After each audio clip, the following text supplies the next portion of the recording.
UP Bihar पूरा होला हाला, भौजी गोरखपुरी छिनार होला, लहंगा उठा के घूमे गांव टोली। गोरखपुरिया भाउसरी पे गाना आ गया है और लहंगा उठा के नचवा रहा है। शक्ल से देख लीजिए कैरिबियन सिंगर ही लग रहा है, ये लग रहा है वेस्ट इंडीज का सिंगर है।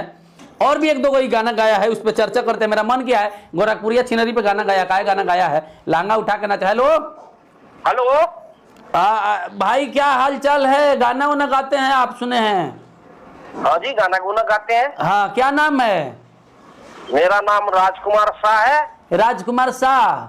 हाँ जी। गोरखपुरिया भाऊजी पे गाना गाए हैं, लहंगा उठा के सटा के उठा के, कितने गाए हैं?